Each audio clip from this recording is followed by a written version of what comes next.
बिस्मिल्लाहिर्रहमानिर्रहीम। अस्सलाम वालेकुम। कैसे हैं आप? आई होप के बिल्कुल ठीक होंगे। आज मैं आपको बता रही हूँ गोश्त को नरम करने का तरीका।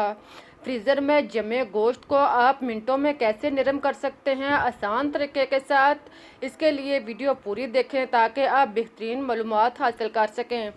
अब चलते हैं और मिलकर शुरू करते हैं अपने आज का तरीका। इसके लिए आप देखें हमारे पास है गोश्त के 2 शापर। इसको आप इसके गिरा खोल लें या आप इसको फाड़ कर शापर को अलग कर लें। देखें इस तरह आप गोश्त के ऊपर से शापर उतार लें। शापर को आप एक साइड पर रख दें या फेंक दें। दोनों शापरों को इसी तरह गिरा खोलकर इसके गोश्त को बाहर निकाल लें। पहले शापरों में से गोश्त को बाहर निकालने के बाद आप देखेंगे कि गोश्त के ऊपर कितनी बर्फ़ की तह जमी हुई है। बर्फ़ जो है वो आपको मोती की तरह नज़र आ रहे हैं और गोश्त जो है वो पत्थर की तरह सख्त है। आप देखें बर्फ़ इसके ऊपर तह की तरह जमी हुई है। इसको अब ख़त्म करने के लिए आप बाउल लें, एक बाउल, इसके अंदर या परात या बाउल कोई भी चीज़ लें। इसके अंदर आप गोश्त को रखें। गोश्त को रखने के बाद इसके ऊपर आप पानी डालें। आप देखेंगे कि जैसे ही आप आहिस्ता आहिस्ता इसके ऊपर पानी डालते जा रहे हैं तो बर्फ़ की तह जो है वो ख़त्म होती जा रही है।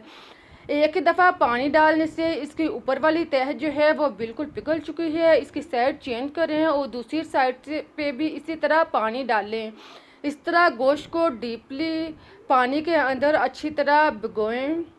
जब इसका पानी ठंडा हो जाए, गोश्त का पानी जो है ठंडा हो जाए तो आप इसका पानी चेंज कर लें। गोश्त को निकालें और इस गोश्त का पानी उतार कर आप दोबारा पानी इसके ऊपर डालें या आप किसी और बर्तन में पानी डालकर इसमें गोश्त को रखें। देखें इस तरह आप नॉर्मल पानी लेकर इसके ऊपर आप फिर थोड़ा थोड़ा करके पानी डालते जाएं। जैसे जैसे आप पानी डालते जाएंगे तैसे ही इसकी तह जो है बर्फ़ जो है वो ख़त्म होती जाएगी और गोश्त के अंदर ढीलापन आना शुरू हो जाएगा। आप देखेंगे कि 1 से 2 दफ़ा पानी चेंज करने में ही गोश्त जो है वो नरम हो चुका है। गोश्त जो है वो कुछ निखरना शुरू हो चुका है।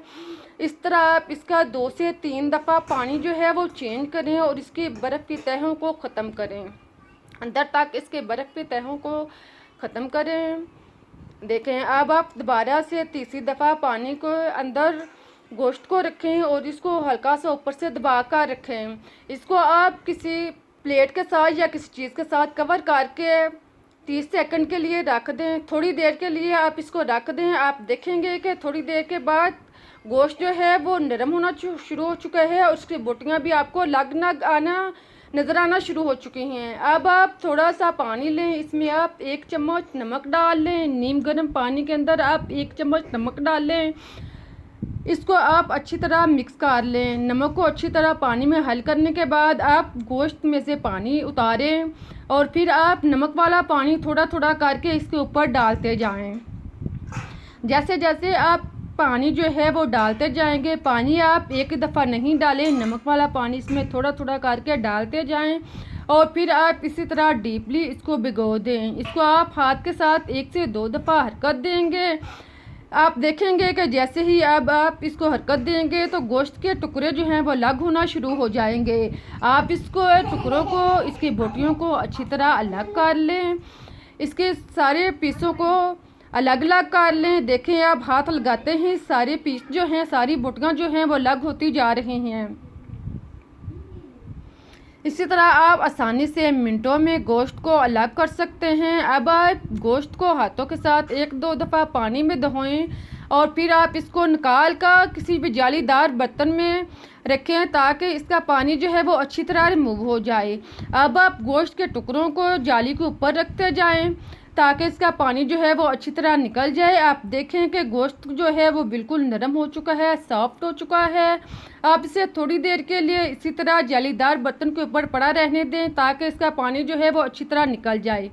इसको आप साथ में हरकत दें ताकि इसके अंदर जो पानी है वो अच्छी तरह रिमूव हो जाए। आप देखें अभी भी इसके अंदर पानी जो है गोश्त वाला पानी है।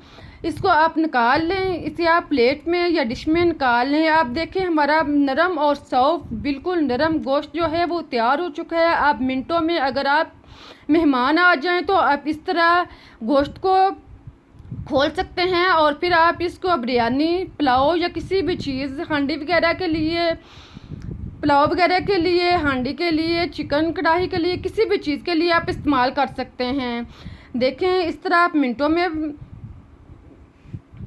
उम्मीद है कि आप लोगों को मेरे तरीका अच्छा लगा होगा। अगर तरीका पसंद आया है तो इसे लाइक करें, चैनल को सब्सक्राइब करें ताकि मैं आपके इससे बेहतर तरीके आप तक पहुंचा सकूं। अब मुझे इजाज़त दें, फिर मिलते हैं एक नई रेसिपीज़ के साथ, नए तरीके के साथ। तब तक के लिए अल्लाह हाफिज़।